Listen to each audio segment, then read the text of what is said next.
because he told another guy that he had yellow shoes. They were in the restroom, at the sink, I imagined, and my cousin was happy he had a job and a new woman, so happy that he wanted to talk. Jesus made the mistake of looking down at this guy's shoes and saying something. This guy pushed a dirty blade right into my cousin's clean heart. Or so I heard. I tried not to think about Jesus or Juan or my father and uncles, all of them on their racks of black earth.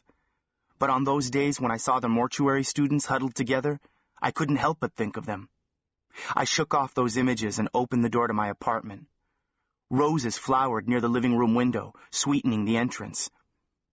I had no more than a couch and 2 chairs, college books that I intended to resell, a bed and dresser, and family pictures angled so they almost looked at each other. I had a print of a ship riding the ocean, its sail full, going somewhere. It was fake art, the kind of thing you can pick up at a swap meet or get as a gift when you buy a gaudy red sofa from a Mexican furniture store. The apartment was stuffy, hot. I turned on the swamp cooler, poured myself a glass of cold water from the refrigerator, and sat down with a sigh on the porch steps. I got up and checked the mail slot. Nothing. Just a reddish rust stain on my fingertips. There never was anything, just junk mail and my gas and electric bill. Even my mother, who lived in Merced with her sister Gloria, who had hearing aids and both wrinkled ears, seldom wrote. I sipped my water while studying a red ant that was hauling a white speck, the bread of its living, pinched in its mouth. I chuckled. The ant was earning his keep. "Keep running, little dude," I muttered. I told myself to keep a steady weight on my shoulders and to stay out of trouble and run a straight line. To stay away from the police and the rumblings of vatos who have nothing to do. To get by, I stenciled address numbers on curbs. I had started doing this after an uncle from Los Angeles said it was good money. He didn't have to show me how.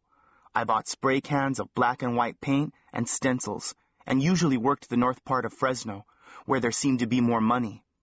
The lawns were deep and very green, and the flower beds saluted with all kinds of fist-like flowers. Most of the people were white, not Mexican. Most people there keep to themselves, not like here in my area of southeast Fresno. We sit on front porches, our gaze following anyone who comes into our neighborhood. We know each other, marry each other, and hurt each other over small matters. Bad as things are, could be, we never commit suicide like the gabachos who can't take it. We live to the end, even if the end is when you are 19 and crumbling on a dirty floor. I drank my water, got up and went inside to wash my face. I stood before the mirror, raised my eyebrows so that 3 lines wiggled across my brow. I studied the lines, fissures that would deepen as I got older. I wasn't unusual, neither handsome nor ugly. My face was no different from the face of a brown person lucky enough to hold down a city job, like the person collecting litter along the freeway. I washed with scoops of cool water, and for a second, imagined that I was being washed over by a wave. I dried my face on a towel that was bright orange, just like the vest I would wear if I did hold down that city job. I went to the garage to get my bike. My stuff, the paints and stencils, a piece of cardboard and a rag, a length of chain to lock my bike, was in the basket. I walked my bike to the front yard. The street was deserted. It was 11 o'clock, and already everyone had retreated inside, either to get away from the heat or to tune into the Mexican soap operas, telenovelas.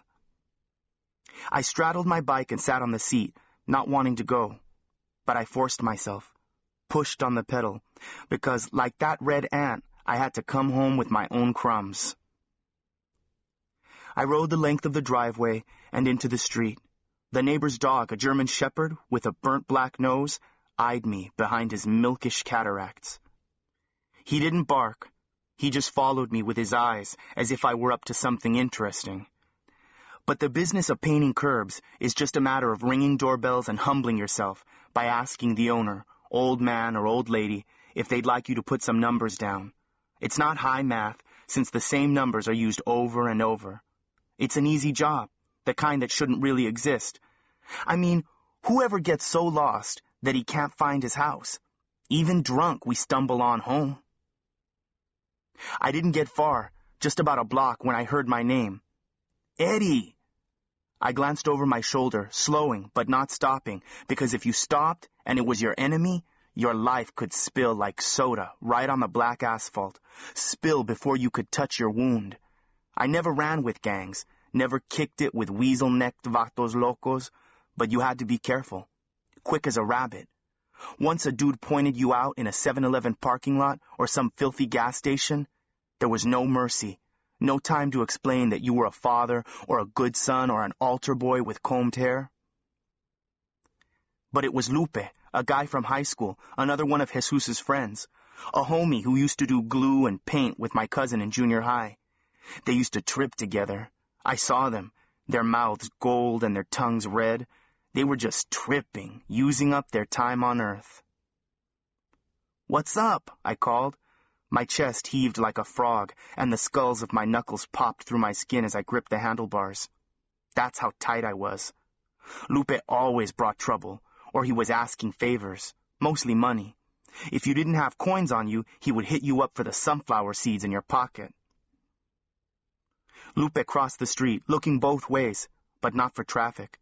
He was looking for enemies. Careful. Always careful. We shook hands. The inside of his arms were blue with spidery tattoos, the sign of someone who was covering up the needle bites. "Angel wants to see you." I looked away for a moment. The street was quiet, disturbed only by the hiss of lawn sprinklers. Behind one of the doors, a baby was crying like a siren. I ran a thumb over the sweat that was already flowing from my brow. The sun was coin bright and merciless. Not yet noon, and it was already tugging at the water inside us. "I don't want to see him," I said, not facing Lupe fully, my head turned so that I could keep my eye on things. "He wants to get the creep who did your cousin." Lupe looked down at the basket on my bike. At any other time, he would have joked that only girls had baskets on their bikes. This was not the moment. "He can put the cabron away on his ear, shut his face forever." "No way. I don't want to see Angel." "Come on, Eddie," Lupe pleaded with outstretched arms. "Angel needs your help. ¿Entiendes?" My tía Dolores, Jesus's mother, wanted me to settle matters too. She wanted me to find the guy and ice him. But I didn't know how, really, how to find him or how to stick him once I did find him. I figured God would do that in time, God or some homie. But tía kept at me, kept calling and leaving piles of homemade tortillas wrapped in dish towels on my steps. I ate the tortillas and folded up the dish towels, piling them in a closet. When she called, she sobbed and begged me to do something. I didn't answer the telephone these days. "Where's Angel?" I asked after a moment of silence. "The playground." Homies hung out in 2s and 3s at Holmes' playground, mostly sitting in the shade, mostly staring at anyone who was not from there. The Hmongs knew to stay away, hanging at Romaine, and the Blacks had other places to go, mostly pulling their squeaky VWs in circles on the west side.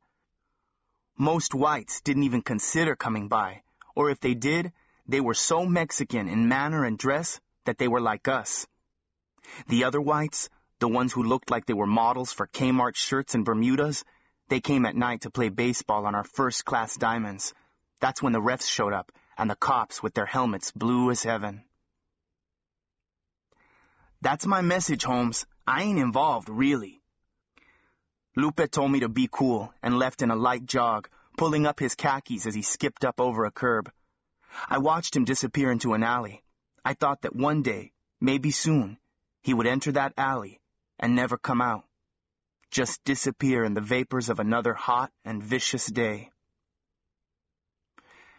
I started over to Holmes' playground, and for a crazy moment, I thought of that red ant with the white flake. Keep straight, I told myself. Don't mess up. Angel is a gangster. I rode over to the playground, Club Med for those with time on their hands or those who had already done time as pintos. Noon glared like a handful of dimes. Sweat darkened my underarms. Sweat rolled under my